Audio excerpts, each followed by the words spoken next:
Once upon a time there lived a Raja king, who was left with 2 little daughters, the 2 princesses, when his wife died. Not very long after his first wife died, he married again. His second wife did not care for her stepchildren, and was often unkind to them. The Raja, their father, never troubled himself to look after them, but allowed his wife to treat them as she liked. This made the poor girls very unhappy, and one day one of them said to the other, "Let's not stay here anymore. Come away into the jungle, for nobody here cares whether we go or stay." So they both walked off into the jungle, and lived for many days on jungle fruits. After they had wandered on for a long while, they came to a fine palace, which belonged to an ogre, but both the ogre and his wife were out when they got there. One of the princesses said to the other, "This fine palace, in the middle of the jungle, can belong to no one but the horrible ogre that has hurt our people for so long. But no one is at home now. Let's go in and see if we can find anything to eat. I am so tired of jungle fruit." So they went into the ogre's house and found some rice. One princess kept watch out of the window while the other boiled their dinner. They hadn't even finished their meal and put the dishes to the sink when the ogre and his wife returned home. The 2 princesses were so frightened that they ran up to the top of the house and hid themselves on the flat roof, where they could look down onto the inner courtyard of the house, and from the other could see the open country. But the rooftop was a favorite spot of the ogre and his wife. Here they would sit on the hot summer evenings or hang their clothes to dry in the open sun. The 2 princesses had to hide. They found shelter behind some stalks of corn, but that would not hide them for long. When the ogre came into the house, he looked around and said to his wife, "Somebody has been moving the furniture, everything looks different." "Wife, did you do this?" "No," she said, "I don't know who could have done all this." "Someone also has been cooking the rice," continued the ogre. "Wife, did you cook the rice?" "No," she answered. "I did not do it. I don't know who did." Then the ogre walked around and around several times with his nose up in the air, saying, "Someone is here now. I smell human flesh and blood. Where can they be?" "Stuff and nonsense," said the wife. "You smell flesh and blood, indeed. Why, with all the humans you killed only this morning, I should wonder if you didn't still smell flesh and blood." They went on quarreling this way until the ogre said, "Well, never mind, I don't know how it is, but I'm very thirsty. Let's go outside and drink some water." So both the ogre and his wife went to a well close to the house, and began letting down jars into it, and drawing up the water, and drinking it. And the princesses, who were on the top of the house, saw them. Now the younger of the 2 princesses was a very clever girl, and when she saw the ogre and his wife by the well, she said to her sister, "I will do something now that will be good for us and good for everyone." Running down quickly from the top of the house, she crept close behind the ogre and his wife as they stood on tiptoe over the side of the well. The girl grabbed hold of one of the ogre's heels with one hand and one of his wife's heels with her other hand, gave each a mighty push, and knocked the ogres down into the well. They both were drowned. The princess then returned to her sister and said, "I killed the ogres." "What, both of them?" cried her sister. "Yes, both," she said. "Won't they come back?" said her sister. "Never," she said. So the two princesses lived happily in the ogre's house for a long time. In it they found rich clothes and jewels, gold and silver, which the ogres had taken from people they had killed. Every morning the youngest princess would tend to the flocks of chickens and herds of cows, taking them off to pasture, while the older one stayed at home, cooked the dinner, and kept the house. The younger princess, who was the wise one, would often say to her sister in the morning, "Take care that if you see any stranger, be it a man, woman, or child, come by the house, to hide so that nobody may know that we live here. If anyone should call out, and ask for a drink of water, or any poor beggar ask for food, before you give it to them be sure you put on ragged clothes, and cover your face with charcoal, and make yourself as ugly looking as possible. Otherwise, seeing how fair you are, they might steal you away, and we would never meet again." "Very well," her older sister would answer, "I will do as you say." But a long time passed, and no one ever came by that way. At last one day, after the younger princess had gone out, an old Rene queen, the wife of a neighboring Roger, who had been traveling for many days with her attendants, came near the place when searching for water, for she and her people had been seeking all through the jungle for a stream, but could find none. When the Rene saw the fine palace, standing all by itself in the middle of the jungle, she was very much astonished and said, "It is a strange thing, that anyone should have built such a house as this in the depths of the forest. Let us go in, the owners will doubtless give us a drink of water."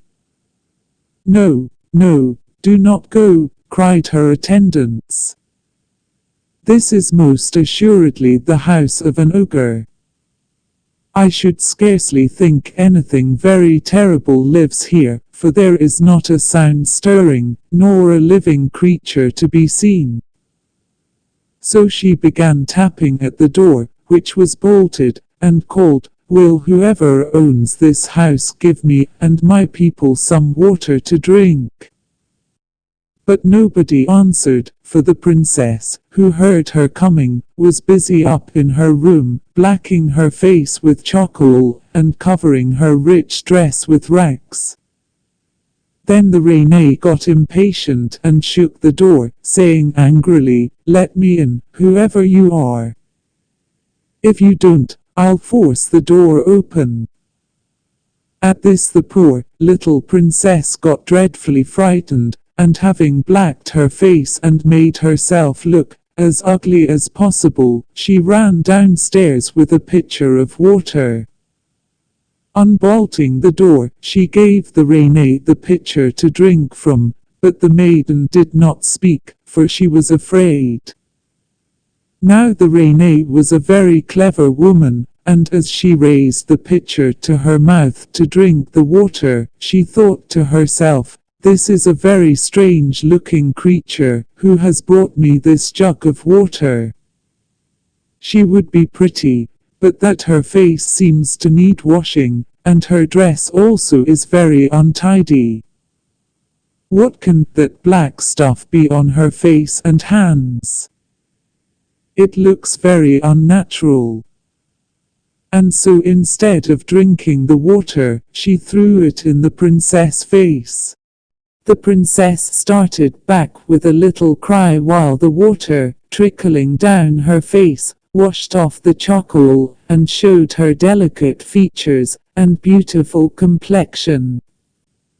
The Rene caught hold of her hand and said, "Now tell me true, who are you?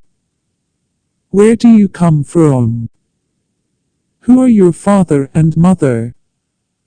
And why are you here alone by yourself in the jungle? Answer me, or I'll have your head cut off." And she summoned one of her guards, who drew his sword. The princess was so terrified, she could hardly speak, but as best she could, she told how she was the daughter of a king, and had run away into the jungle, because of her cruel stepmother, and finding the house had lived there ever since, and, having finished her story, she began to cry. Then the Rene said to her, "Pretty child, forgive me for my roughness, do not fear, I will take you home with me.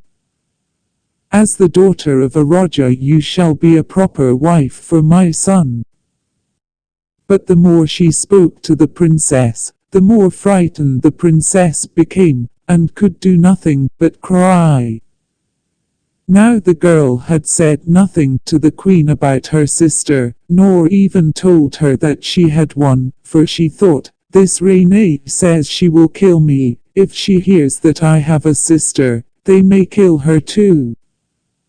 At last the Rene said to one of her servants, "Place this young lady in one of the palanquins and we will set off for home."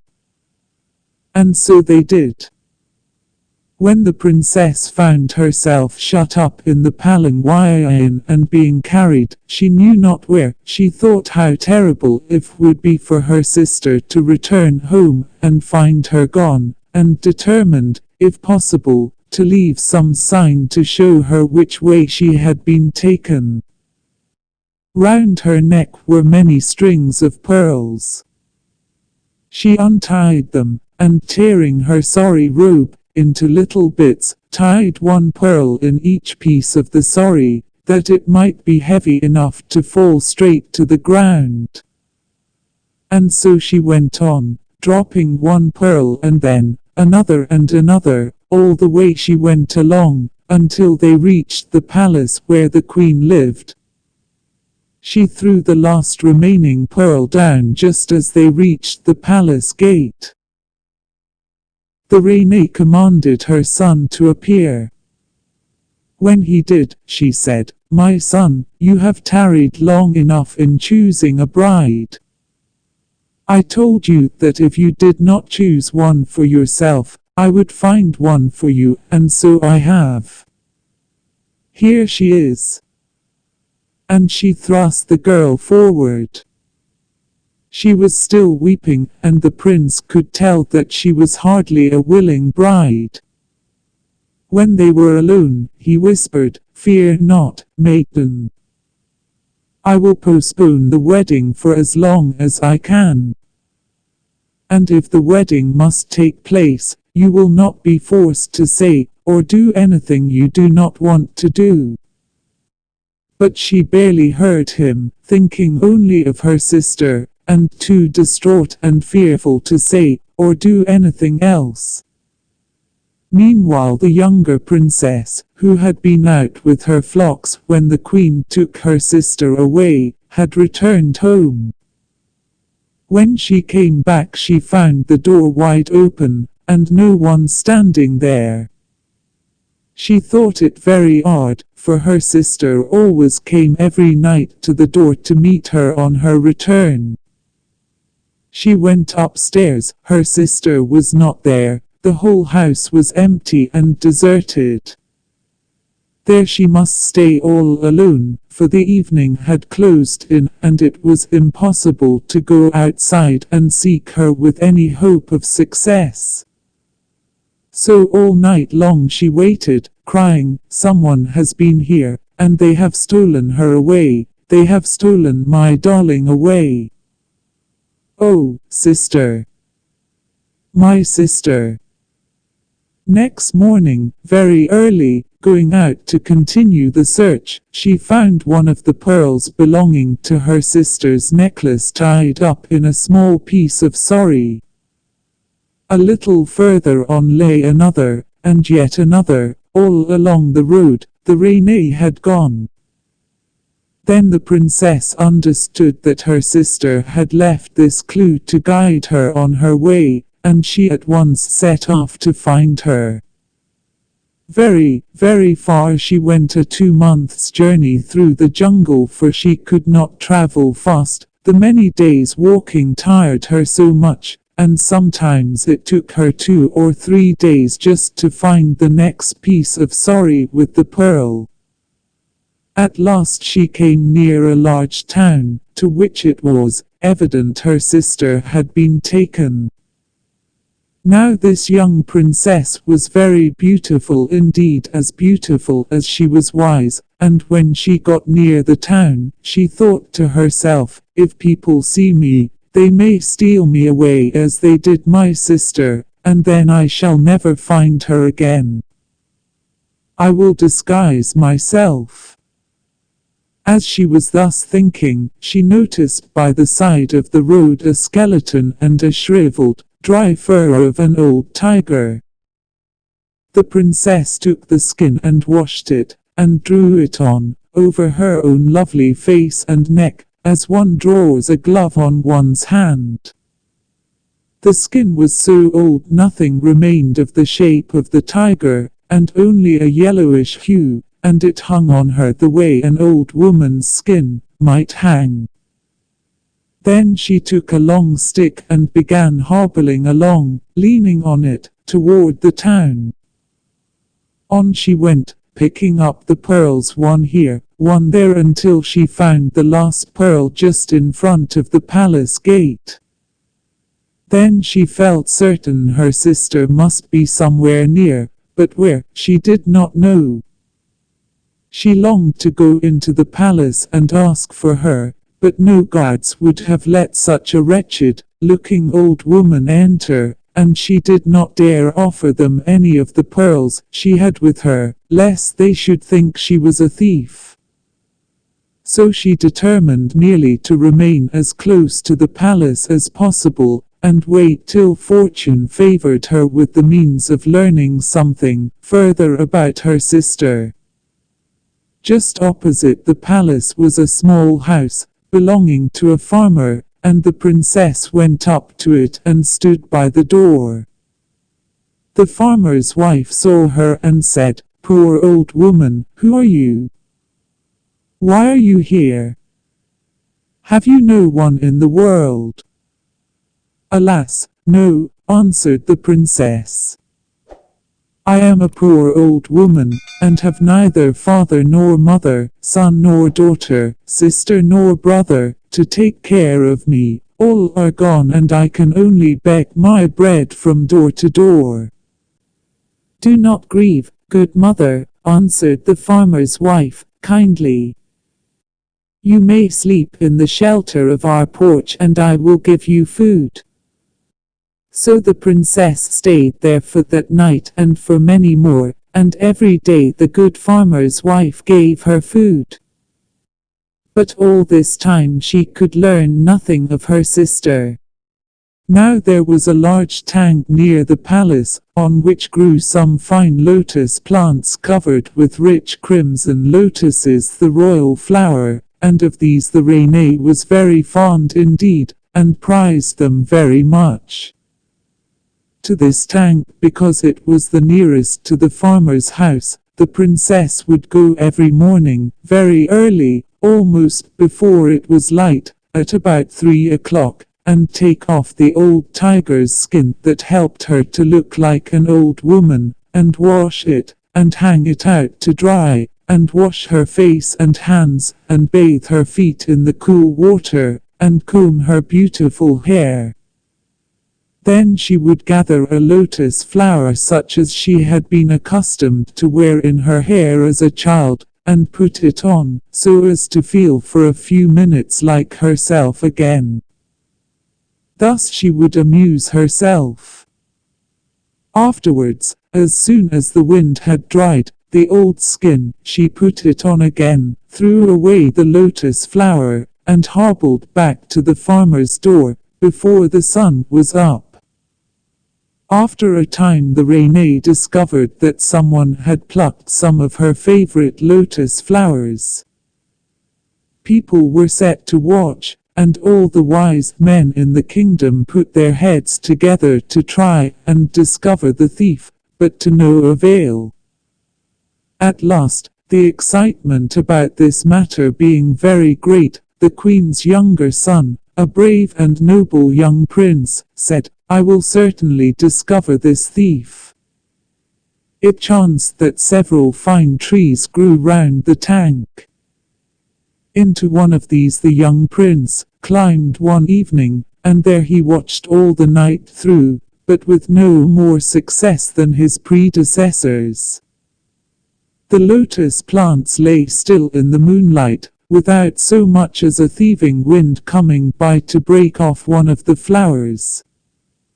The prince began to get very sleepy, and thought the thief, whoever he might be, could not intend to return when, in the very early morning, before it was light, who should come down to the tank, but an old woman he had often seen near the palace gate.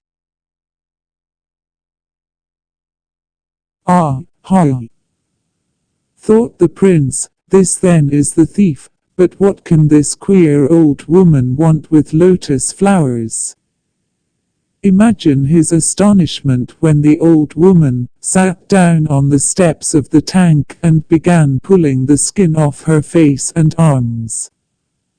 And from underneath the shriveled yellow skin came the loveliest face he had ever beheld. So fair, so fresh, so young, so gloriously beautiful, that appearing thus suddenly, it dazzled the prince's eyes like a flash of lightning. "Ah," thought he, "can this be a woman or a spirit? A devil or an angel in disguise?" The princess twisted up her glossy black hair and, plucking a red lotus, placed it in it, and dabbled her feet in the water, and amused herself by putting round her neck a string of the pearls that had been her sister's necklace. Then, as the sun was rising, she threw away the lotus and, covering her face and arms again with the withered skin, went hastily away. When the prince got home, the first thing he said to his mother was, "Mother, I should like to marry that old woman who stands all day at the farmer's gate, just opposite." "What?" cried the Rene. "You are mad. Marry that skinny old thing. You cannot, you are a prince. Are there not enough princesses in all the world that you should wish to marry a wretched old beggar woman?" But he answered, "Above all things I should like to marry that old woman. You know that I have ever been a dutiful and obedient son. In this matter, I pray you, grant me my desire." Seeing he was really in earnest about the matter, and that nothing she could say would alter his mind, she agreed, not, however, without telling him in no uncertain terms what a terrible mistake he was making, and sent out the guards, who fetched the old woman who was really the princess in disguise, to the palace. There she was married to the prince as privately, and with as little ceremony as possible, for the Rene wanted no one to know of the matter. As soon as the wedding was over, the prince said to his wife, "Gentle wife, tell me how much longer you intend to wear that old skin. You had better take it off, do be so kind." The princess wondered how he knew of her disguise, or whether it was only a guess. She thought, "He seems kind, but if I take off this ugly skin, my husband will think me pretty, and perhaps he will shut me up in the palace and never let me go away, and then I shall never be able to find my sister. No, I had better not take it off. So she answered, I don't know what you mean. Nobody can change their skin. This she mumbled as if she were a very old woman indeed, and had lost all her teeth and could not speak plain. At this the prince laughed very much to himself and thought, I'll wait and see how long this lasts. But the princess continued to keep on the old skin, only every morning at about 3 o'clock, before it was light, she would get up, and wash it and put it on again. Then some time afterwards the prince, having found this out, got up softly one morning early and followed her to the next room, where she had washed the skin and placed it on the floor to dry. Stealing it, he ran away with the skin and threw it on the fire. So the princess, having no old skin to put on, was obliged to appear in her own likeness. As she walked forth, very sad at missing her disguise, her husband ran to meet her, smiling and saying, How do you do, my dear? Where is your skin now? Soon the whole palace had heard the joyful news of the beautiful young wife that the prince had won, and all the people, when they saw her, cried, Why, she is exactly like the beautiful princess our young prince married, the jungle lady.